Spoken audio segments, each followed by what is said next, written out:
my spirit. That is literally my pickup technique for everything.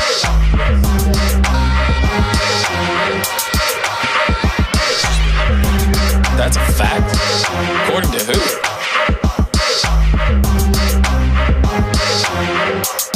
Would you be willing to take a drug test?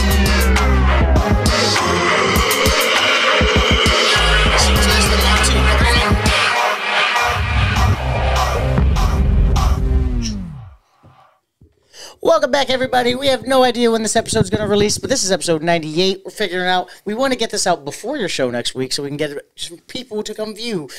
Check you out. This is your boys, the Bargoyles. As always, it's me, your host, Isaac Ignacio Bennett. Also with the co-host in the back there in the office, back in office hours. Back in office hours, it's your boy, Nick. I'm up in this joint corporate Nick in the house. Very happy to be here. Feel a little bit weird because this is our second pod in this week. I know. We had to squeeze an emergency pod weird. in. This is very weird. Yeah, it's a Saturday. We never do on Saturdays. Got to charge fucking dinner prices at lunch. What the fuck was that about? Right. We got. Of course, yeah, DeConte chose the most expensive restaurant we could do, you know. That's why it's a 5.6. Gang shit, dude. Yeah, and that's always back there in the coleslaw corner. Hey, welcome to the Coleslaw Corner. It's your boy DeConte. Side pieces, welcome. You say coleslaw or co-star? Coleslaw.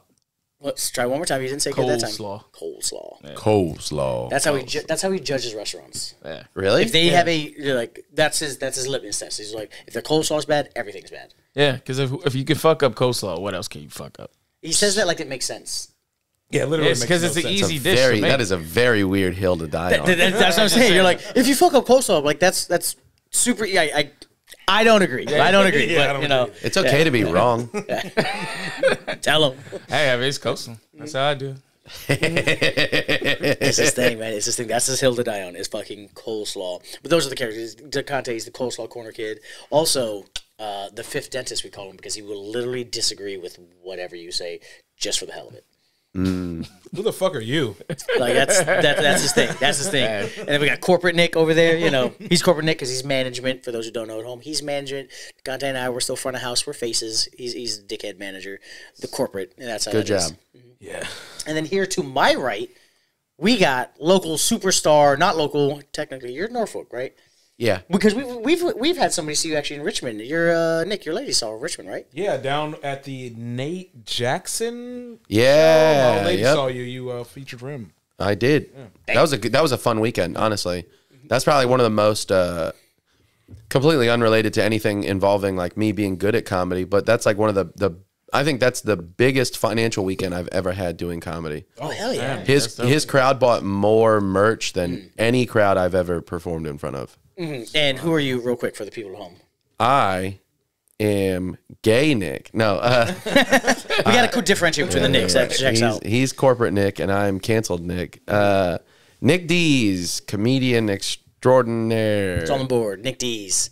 Please follow him at Nick Deez Comedy. For Nick DiLorenzo, correct? Yeah, that's my. I don't ever. Do you use not that ever go on by stage. DiLorenzo? No, I don't, okay. I don't use it on stage. Yeah, when you first came up, when I saw you open for Big J, shout out! What an amazing show you were killer. That was a fun. Yeah, that was a great show. Yeah, you were like Nick Deez. I was like, what's that guy's name? And then I like looked up. I was like, oh, Nick DiLorenzo. And you're like, what's up, Nick Deez? I was like, oh, okay. What am I supposed to call you? So the I'll take you behind the fryers at McDonald's for this one. So my real last name. Let me grab my ankles. Right, I know. Hey. This is how the sausage gets made. That's how it gets put in if we're doing it right. I know. But I like growing up, I did music. Excuse me. I did music before I did stand-up.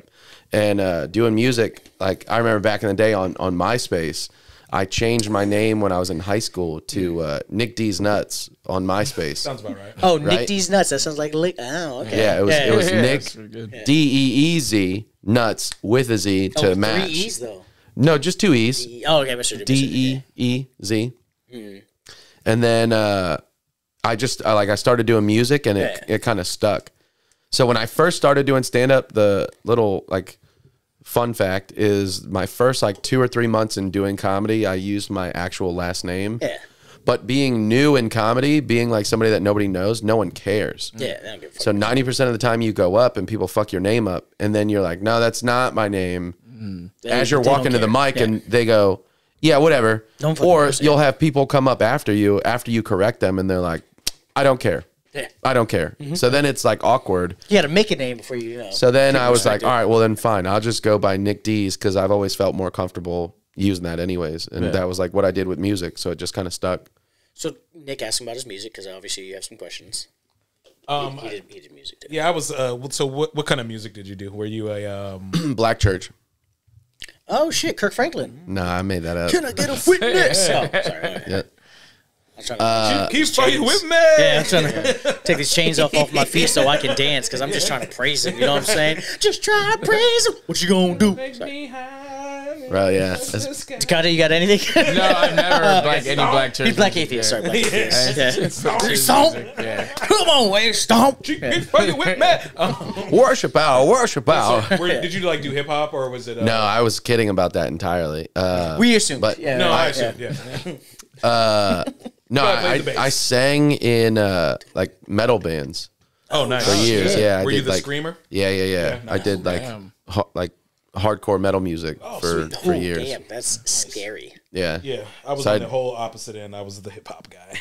Really, I wouldn't. Yeah. You know, Yeah. wouldn't be surprised. Yeah, but if I were to look at you two and those were the two guesses, I'd be like, I would guess correctly. Yeah. I was like, yeah, pretty I'd accurate. probably guess that correctly. So I wouldn't have got the metal down. I would peg you for like country, but some folk music. folk Also, I love that you led with I would peg you for country. For God and country. I'm pegging you for God and country. Is it when two men do it? It's not called pegging. It's just gay sex. It's just gay sex. Docking. Talking. Yeah. You're not saying he pretty looks good. like a redheaded jelly roll? Like that doesn't work for you? The tattoos. You think he's like country? no, like I don't know. I would never put country on him. country music. Yeah, that's what I don't see country. Yeah, Oh, country. yeah. Oh yeah, no, If anything, punk maybe. Yeah. I should get a grill and like an upside down sword tattoo on my cheek. Then I'll look like Jelly Roll. He'd be more like Post Malone. Yeah, Oh, jeez. that'd be good. What about him that you look at DeConte where you're like, not metal? It's the hair. Yeah, it's the hair, the mullet style for me. Yeah, I wouldn't expect it was. See what he's great about like insulting our guests? Like he's just this is his thing. I mean, You know what's crazy is I never would have guessed by looking at your afro that you're good at pool. right? You look like a human 100%. 8-ball. You watched him lose a couple times. Oh man, yeah. Conte, what happened last night with the pool? What happened? He fucking came in and hustled. That's what it was. He tried to say you fucking lose a bunch, and then he just wins 2 back to back. Yeah, so like at the end of it, the record was 5-11, like running over like 4 weeks.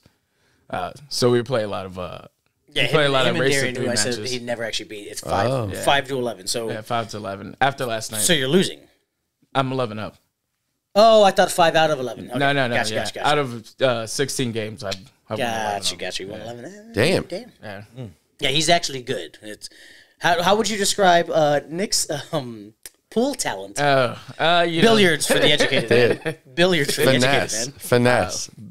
Amateur. Hey, fuck you, all right? We just shared a meal together. Fuck off. Lie a little bit, man. It's smooth. man. He beat I didn't somebody. want to say I beginner, did. but That's the crazy part. I was fucking, dude, scratching the shit out of that, just ping, and you could hear it just clink off the cue ball, and I still won. yeah, that was crazy to me. Like if you were talking about somebody hustling, you just did all that, and then on the last 3 shots, get perfect. Oh yeah, position. you lined Bro, him up. yeah, that was nice. insane. Just draining. Now- Just the last boom, boom, boom, back to back. The And person then- he beat, is she good? Like I don't know. On the scale of like 2 to 7, she's like about a 3. Okay. Yeah. He said he was a 3 in the car earlier, but he doesn't know the scale. I was Oh, like, yeah. I was like, it's from like 1 to Where- 7. I would He's probably like, say a 3 as well. Yeah, yeah, you would say he's a 3. 3 as well. Yeah, 100%. And the Thanks. person he beat, the person he beat. 1 second. She's a 3. She's ranked 3. Yeah, There's no way he's a 3 then.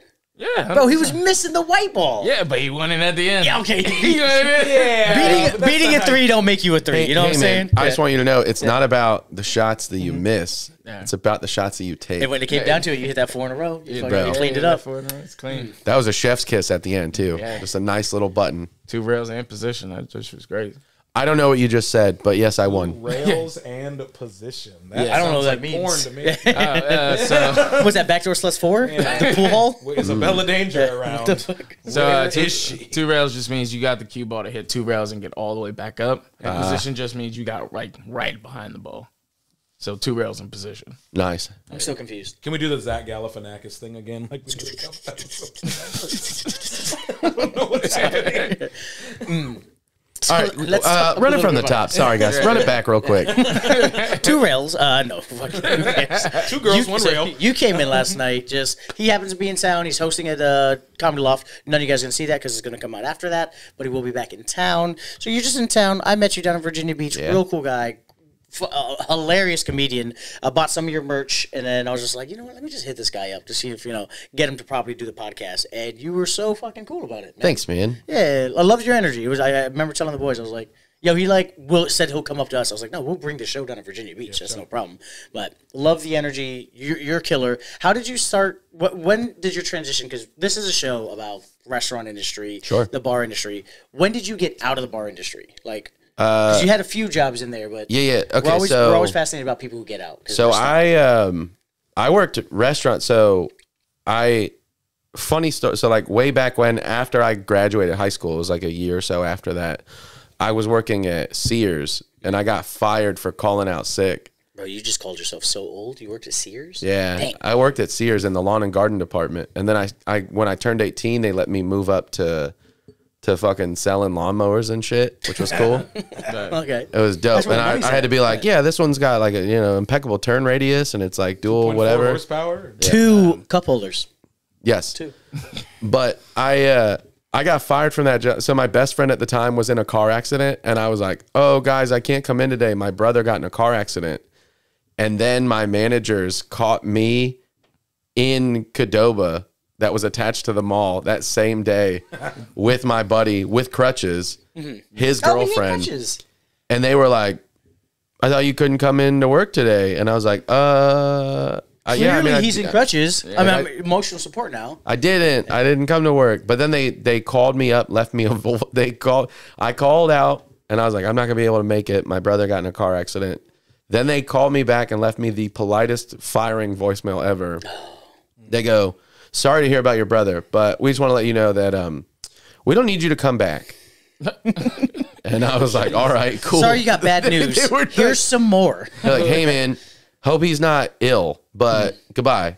He doesn't respond on you financially for some bills because you don't have a job anymore. They let me go, and then right after that, I started working at that burger spot. So I was working at Cheeseburger. Baby. I was in the kitchen, and I was there for a while. You're a kitchen guy. Yep. The I was a tattoos kitchen make guy. sense, yeah. Yeah. I was a kitchen guy running. Kitchen goblin. Yeah, I worked my way up to lead grill. So I got out of That's the all-star, yeah. Yeah, I was running the line, which was dope. That was a lot Nick, of fun. what's a lead grill mean for people at home who don't understand that? Essentially, it's just the try hard on the line who Shut the fuck up. Fuck you. like lead grill. Like everyone's fucking grilling. What are we talking about? So it's like, Isn't that the guy who runs the grill on the busiest it shift? should be it should be your best guy Okay. that can handle the most volume. That's right. Say it most again. orders. Definitely your best guy. He knows the difference between a burger that's pink and a burger that's not pink. Best guy. Dude, I could. Yeah. And I had like Hey, man, there was you're not a, doing it right. Let me get out the way. I'll show you how to do it. there was One this of like those fucking guys. old You don't head want to flip that in guy. like 20 seconds. There was like an old head guy that worked with us that taught me like the trick of Best, like you know? Oh, yeah. where you go. Yeah, you do the. Yeah. Yeah, medium. know that trick? That trick, yeah. Yeah. So he showed me that, and then it was all It's so funny After that that, yeah, people it's easy. still go To by the that moon. trick. Does not fucking work for real. Like it semi works for certain things, but like, I don't know about for burger, but I know for steaks. yeah, Like a good like steak. it I'm kind of like, works. Yeah, but Yeah. it's like you could still fuck that shit up. Just like Burger's too thin. yeah, I was do it with doing that. chicken. I was doing that for a while, and then after that, I ended up. I was like working at Journeys for a while, and then I did that for like a few years, and then eventually ended up. You're just a mall kid. Yeah, I got fired from Journeys, and then my buddy was like doing construction work on a nightclub that we ended up all working at, and then when that opened up, like we did all the shit to like put it together. When it opened, they just made me the kitchen manager because I was the only one in our friend group that had was kitchen working experience. there that had any kitchen experience. Yeah. So I was like, That's usually how it is. Yeah, Whoever's I was the closest cook. around. Yeah. I was the cook, and then they had me like I would cook food for all the bands that came through and shit. And then You put eventually, together a menu and everything. yeah, pretty much, yeah. Damn. But then I left there and was working at PF Chang's, and I worked at PF Chang's for like 6 years, and I was like a corporate level trainer, no big deal. Ooh, damn. And Shout out corporate. yeah, then I quit that to go work at Sprint. Ooh, do the cell phones. And you're still in cell phones now. You're T-Mobile, correct? Yeah. So that's like my that's like my part-time gig now. So comedy's like my full-time hustle. Oh yeah. And then like Monday, Tuesday, Wednesday, I can be found at your local T-Mobile Oh, nice. pushing iPhones Hey, on old but ladies. we announcing in the show that 2024 is the first year you're just Yes. full-time comedy. So when Coming you file up on a taxes, year, yeah, actually. when you file taxes, that's the job listing you put. I didn't file taxes yet. When Well, was you're the, like me, dude. We're really late, dude. We're really late. Man, I was trying to give you a big old plug. That's awesome, dog. I'm so happy for you. Oh, it didn't. Okay, no. I went up to my mother-in-law is my accountant, and she owns a whole business and everything. My mother-in-law is my accountant, and I actually like went up to her office like a couple weeks ago and printed out every bank statement, like all 12 months from last year, so that I could go through and highlight everything that was an actual comedy business expense to like put that up against my comedy income numbers to try to see if it'll help me on my taxes. And then she just filed an extension. But I'm such a piece of shit that I haven't even looked at any of that yet. Hey, shout out mother-in-laws. Shout out Some of them were good. extension. At least you got the extension. Bro, yeah, 100%. She told my wife, she's like, I'm filing an extension for you guys. So you don't have to worry about it. Yeah. Damn. Because 2023 was like a crazy year because it was like July of 2023, I went full time with comedy. And then August, I got married. So it was like two big financial changes in that year period. So it's like, well, shit, now I got to figure it out so that we Straight get money winning. back. It sounds like you're just straight winning to me. Yeah, for real. So what made you want to do that big switch, like to just full-time comedy? Man, Tired of making people laugh on the line. You're like, I got to take this somewhere. no, honestly, sorry, I'm like, my allergies are killing me. Oh, is it me? No, I'm not allergic to you. Okay. I'm not racist. I am. That'd be weird if I was like, ugh, is there a Filipino here? Just like half? Like, oh, God. You can taste the difference. But no, I got to a point where doing comedy was getting harder to juggle everything because like the amount of stuff that I had coming up, the amount of shows that I was getting, I was trying to like accommodate my regular job and then basically do both full time, where it was like I'm trying to ramp up everything with comedy, but still also working 5 days a week at a regular job and then trying to cover everything on top of that. It got to a point where I think like the biggest headache for me was I had to turn down work at the Funny Bone like 2 times in whatever time window. Yeah, that had to be eye-opening for you. Yeah, well, it was a thing of like being asked, like with comedy, it's tough because it's like for something like that, it's a big club and it's like a lot to kind of get your foot in the door. So to like spend so much time trying to get in the door and then have them ask you to do stuff and then you have to turn it down because you're working a job that's a job. It's not your career. It's not your passion. Yeah. It's just like a placeholder. It's just to put food on the table. So I got frustrated enough. It's your Clark Kent job. Yeah, that's funny because like that's how I describe it to people. It's like it's very much like secret identity and then real person. You know what I mean? That's like daily whatever. Yeah, that's like the craziest thing because that's how I view it. Is when I'm on stage, that's the superhero. That's who I really am. And then everywhere else, it's just me pretending. But I can see, with the glasses, yeah. They're not even real. Oh, good for you. I love personality glasses. I used to be a big personality glasses. I made them up. Yeah. Oh, you invented glasses? Yeah, I made them up. They're not John Cena glasses. Oh, because we can't see them. Yes, you got it. Get that. There we go. But yeah, I got to a point where I was frustrated because I told myself I don't want to turn anything down. I want to make money. I want to make moves. Yeah. And the wife was crazy supportive. Yeah, my wife was honestly like she was incredibly supportive, and she was basically, her and I had a conversation that came down to if this is what you want to do and this is what you believe that you're capable of doing, then I fully support it. I'm all for it. Let's do it. Oh yeah, that's dope, bro. Yeah. So what happened really was I started getting more. I had to turn down a couple things at the Funny Bone, and I got pissed. And I made a promise to myself that A little fire. yeah, well, I was like, I'm not going to ever turn them down again to be at another job.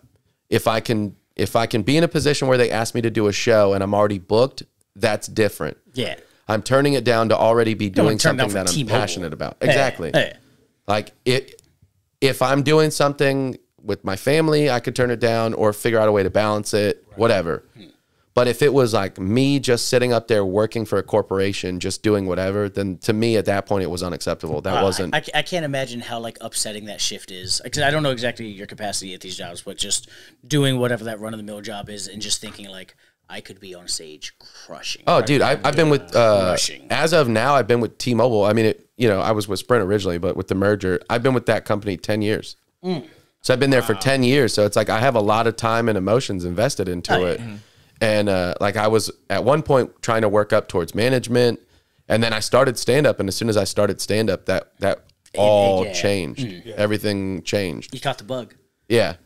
Wow. And yeah, so basically I had a conversation with my boss, and my boss was like, hey, I just got to let you know what you're asking for with all your schedule stuff is starting to get to a point where it's a lot. It's affecting you, yeah. It's a lot to accommodate. You're doing all this stuff. There was after the Nate Jackson weekend, honestly, too. There was a lot of that stuff where realize how much you can make when everyone buying all that merch. Well, I would tell my boss kept at because he was I've worked for the same guy for 6 years, and he was very much invested in the progression of the career. Yeah. And he was like, what are you on average? What are you making doing that? What are you making? Is it worth it enough Because for at you to be? T-Mobile, we can hit you with that bonus. But he was like, dude, if you're making enough outside of that, then you can live comfortably and you can make it work, and then you can have the best of both worlds. And I had that conversation with him, and he basically was like, at one point he pretty much just said, hey, I think at this point now you're at a spot where there's more stuff coming in consistently. I think you really need to give it some thought about going part-time and letting comedy be your primary focus. So I basically was just like, okay, well, how would that conversation work? And you would just tell me that you want to go part-time. So then I set it up. July 1st was full-time comedy, part-time T-Mobile. Yeah, here we are now. Well, then you're coming up on a year on that. Yeah, coming up really fast on it. Sounds like on a it good here. boss, too. Bro. That's impressive. Oh, that's good. Yeah, that's Sounds like a good boss. It's a better friend. Yeah, better. Yeah. Yeah, that sounds someone that's invested in your. Oh yeah, personal- 100%. Yeah, because it could be like, well, we can offer you. You're starting to really mess with what we got. It's like, no, man, you're messing with what you got. So how can we fix that? So how many comp tickets does he get before you cut him off? Is what I'm saying. You know what's Like, when crazy? when you really hit it, Everybody that I work with, they're all so supportive that not a single one of them has ever asked me for a free ticket. Oh shit! I was gonna ask him about tonight. Not a single one of them has ever asked me for anything free, which is dope. That's nice. Yeah. Oh, you there's- got rich friends. Yeah, you got friends with money. No. Oh god damn. They all work Damn, at T-Mobile. they're just No, passionate. we're not So they all rich. work at T-Mobile, man. I don't know. They all got nice It's a global haircuts. brand. It's crazy because They got tattoo money. I got booked to, this was like a while ago, but I got booked to feature at Kazi's Comedy Club, which is a smaller club in Newport News. And great club. I love it. That's like, kind of like my home club. That was the first club Shout to out let Kazi's. first club to let me host a weekend show, first club to let me feature, first club to let me headline. And the first time she booked me to feature, she was like, get me a list of how many people you need for your comps for the weekend. And I just told her no. Oh, And I flat out she was like, why? And I told her, my friends pay. anybody that's going to come see me now when I'm nobody is going to pay. Because if something happens and I pop off, those are the people that are not going to ask for free tickets. Those are the people that are going to get them because they weren't just like, hey, I want a handout right now. Right. Yeah. So if you're not willing to pay to support me now when I'm nobody, those are the same people that True Colors, it's like they wouldn't support you if you were Kevin Hart. Yeah, I get that.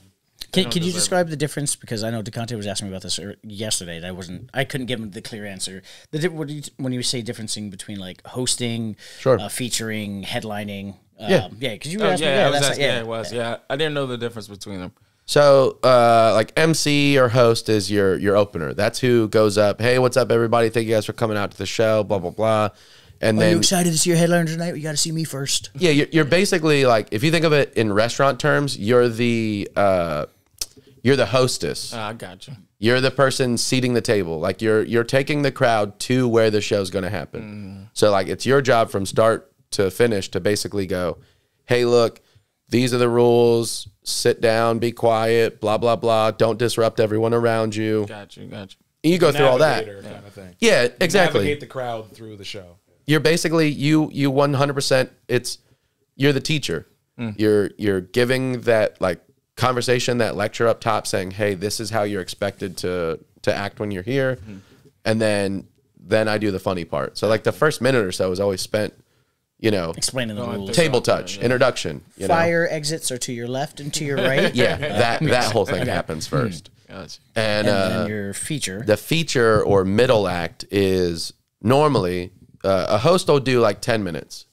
If there's like a guest spot, that's somebody that's an unpaid spot predominantly. They come in and doing 5 minutes. They might know the headliner, or they might be friends with the club, whatever. But the middle or feature act is normally anywhere from like 20 to 30 minutes. And you're the guy that goes up right before the headliner. And then the headliner is, that's the closer. Think fluffer. Yeah, Fluffer, okay. 100%. You're the fluff guy. Yeah, you're just getting The crowd feature's the ready. fluffer. Yeah. Yeah. It's your job to clean up if the host kind of like doesn't have a great set. You go in and you Bring it back. you sweep the ice. Yeah, you ever seen someone trying to laugh after they're like not funny? If someone's not funny, that trying to bring them back into it is so hard. You have to have someone who's funny to open up, because if they're pissed, they're pissed. They're just like, that guy just said a bunch of racist jokes. All right, cool. Oh, now they got main guys here. Dang. I'm Yeah. still in that. So you have to have someone solid. It's your palate cleanser. There you go. Oh, nice. Yeah, I love that. Yeah. An aperitif. And then Did they teach you that Chi Chi burger? What's a aperitif? An aperitif. It's a That's food probably term. PF Chang's thing. I don't know what that is. I have no idea. a pair of teeth. Not aperitif. God damn it. Pair of tits. I've always said it like aperitif. Oh, aperitif. I know that. I don't really know what it is. Oh, you're saying aperitif. That's what he's saying. He's saying That's what aperitif. he's saying. Okay. Is that what gotcha. it is? Yeah.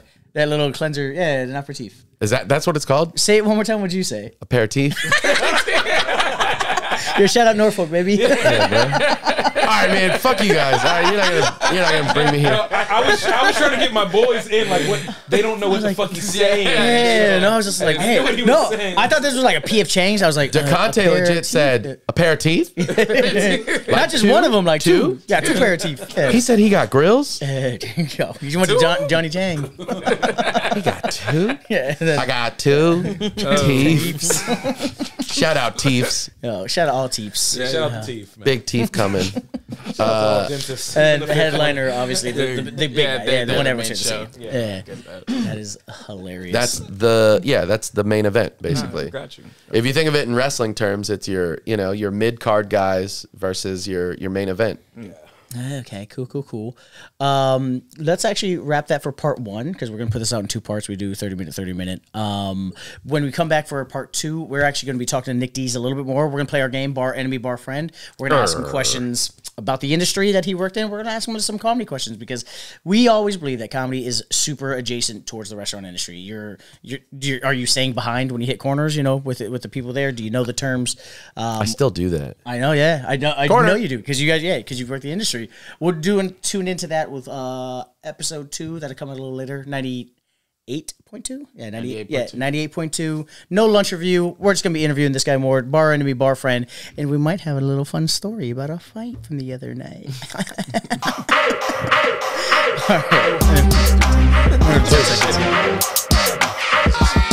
Degraded and humiliated. No, yeah, we just do like just where we play the video, the outro. Sick. That's a fact. According to who? And we're out. Are you willing to take a drug test?